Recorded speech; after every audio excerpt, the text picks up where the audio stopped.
भी एक दुनिया का सब तो बड़ा लिटरेचर फैसटिवल कहा जाता है, उत्थे असीं जांदे रहे हैं। तो इत्थे अपने शहर के विच जिहड़ा मेन प्रोग्राम है लिटरेचर का, उत्थे आने की बड़ी तमन्ना सी, अज पूरी हो गई। मैनू बड़ा सोहना जो मेरी इंट्रोडक्शन की, तारुफ करवाया कि उहदे च मेरे ते दो लेबल लगे, एक IFS का तो एक नानक सिंह जी के पोते होने का। सो मैं दोवां बारे थोड़ी थोड़ी गल करा कि क्योंकि एक IFS की पूछ लग गई तो रिटायरमेंट तो बाद अक्सर लोग बुला के किते स्टूडेंट्स के सामने किते होर रिक्वेस्ट करते हैं कि तुम दसो कि एग्जाम को किस तरह पास किया, असी किस तरह यंग स्टूडेंट्स को इनकरेज करिए UPSC का एग्जाम देन, किस तरह क्लीयर करन। और मेरे लिए बड़ी दुचित्ती जी बन जाती है, क्योंकि मैं कहना यार सच्ची गल तो मैं दसा कि मेरा तुक्का लगा सी। हाँ, मैनू ना शौक सी IFS जान का, UPSC का, सिविल सर्विसिज का। वो तो मैं विशाखापट्टनम च बैठा, उत्थे तामिल साडा ह्यूमन रिसोर्सिस का हैड सी, ਉਹਦੇ दिमाग च पता नहीं कितों गल आ गई कि तू UPSC का एग्जाम देना है, तू UPSC का एग्जाम देना है। मैं लिटरली उन्होंने तो पिछा छुड़ाने की, मैं क्या चलो मैं दे देना एग्जाम। तो जो मेरी 17वें नंबर पर कंट्री पोजीशन भी आ गई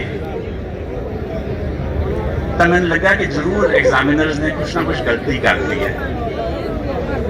पर जो मैं सोचता वहाँ कि कोई तो कारण होएगा ना कि तुक्का लगा, वो भी कुछ ना कुछ होएगा। तो वो जरा एक तुसी कह लो जो सीक्रेट सी ते उसी किताबां, क्योंकि जदों तक मैनूं याद है 4वीं 5वीं जमात तो साडे इर्द गिर्द हमेशा घर दे विच किताबां होंदियां सी। और जब मैं स्कूल च भी सी ते पापा जी की कोशिश होंदी सी कि मैनू लै जान बुक लवर्स रिट्रीट लै जान, हालजार्ट या किसी होर बुक शॉप लै जान। गर्मियों दी छुट्टियां आई हैं, इन्ने पैसे नहीं होंगे कि 10-15 भी किताबां खरीद सकीए, पर इन शौक जरूर सी। और मैं कहना इतों किताबां चुन लै, मेरी अंडरस्टैंडिंग हैगी है गर्मियों दी छुट्टियां पढ़ के वापस दे दी, खराब नहीं करना किसी किताब को। सो एक तुहाडी सबकॉन्शियसली जिहड़ी एक नॉलेज बेस बन जाती है, जिसका जिक्र कर रहे थे डॉक्टर महल सिंह, कि तुसी सोचते भी नहीं हो कि अपने आप को ट्रेन कर रहे हो, पर किते ना किते अगे जाके वो एक शिक्षा विद्या सब काम आ जाती है। सो जे किते मैं गलती नाल पहुँच गया IFS के विच पूछ लग गई कि उसका क्रेडिट जो है किताबों को जाता है। और इस करके मैं बड़ी खुशी है कि असीं बुक फेयर पे बैठे हैं। ये इस करके भी जरूरी है क्योंकि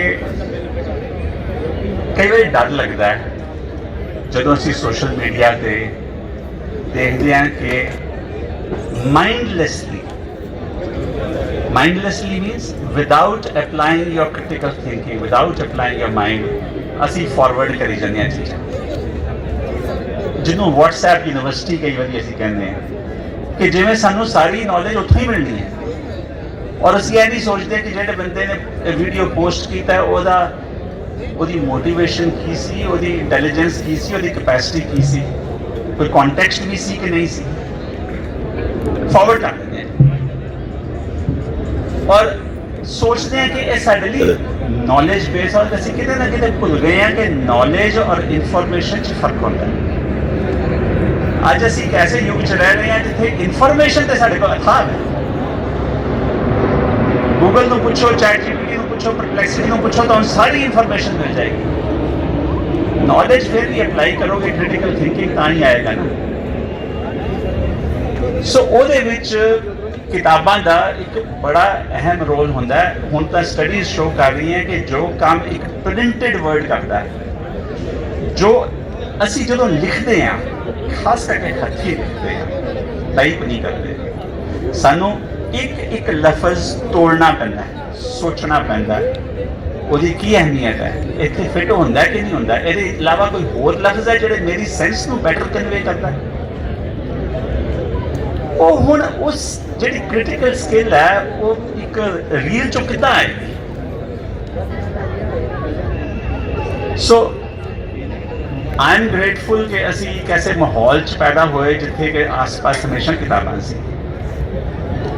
मैनूं अज बड़ी खुशी हुई देख के कि खालसा कॉलेज फॉर वुमेन के प्रिंसीपल और एक्स प्रिंसीपल बैठे हुए मेरे मदर बड़े साल खालसा कॉलेज में लेक्चरर रहे पंजाबी में,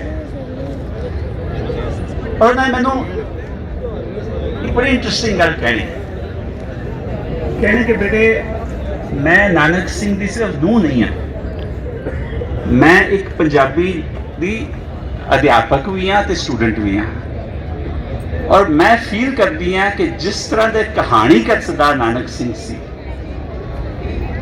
जे पंजाबी के इलावा किसी होर बोली च भी लिखते होंगे तो शायद उन्होंने इंटरनेशनल फेम होंदा। फिर उन्होंने मैंने पुश करना कि काका फैमिली च तू ही है जी अंग्रेजी थोड़ी ठीक ठाक है, तू क्यों नहीं उन्होंने किताबां कुछ ट्रांसलेट करता कि ਜਿਹੜਾ ਉਹਨਾਂ ਦਾ एक मैसेज है ਵੱਡੀ ऑडियंस ਨੂੰ पहुंचे। मैं कहना मम्मी मेरे को टाइम नहीं है, मैं अपने नौकरी च बड़ा बिजी हूँ। गल मुक्की 1997 ਦੇ ਵਿੱਚ मैं भारत की एम्बेसी ਦੇ ਵਿੱਚ ਸੀ वाशिंगटन च, और उदों बाऊ जी दी शताब्दी मनाई जा रही सी। इंदर गुजराल प्राइम मिनिस्टर सी और बाऊ जी के बड़े शागिर्द सी सरदार नानक सिंह दे, और उन्होंने बड़े शौक नाल सरदार नानक सिंह की शताब्दी नूं 7 रेस कोर्स रोड दे विच खास समागम करके एक पोस्टेज स्टैंप एक फर्स्ट डे कवर रिलीज़ किया।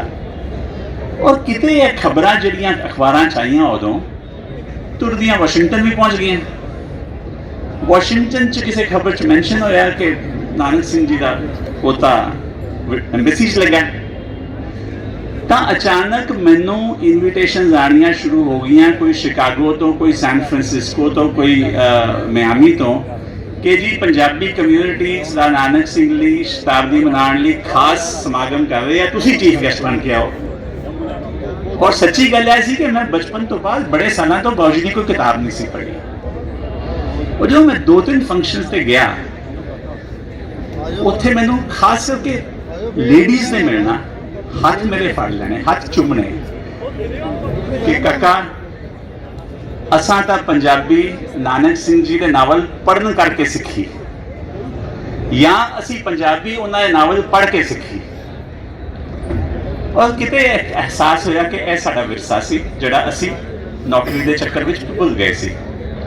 सो उत्थे मैनूं मम्मी की गल याद आई तो मैं पहली किताब जिहड़ी बाऊ जी की ट्रांसलेट की सी, पवित्र पापी सी, जिहड़ी कि उदों पेंगुइन ने पब्लिश की थी, वॉचमेकर। अज मैं क्या बुक फेयर है तो मैं भी अपन किताबां ले आवां।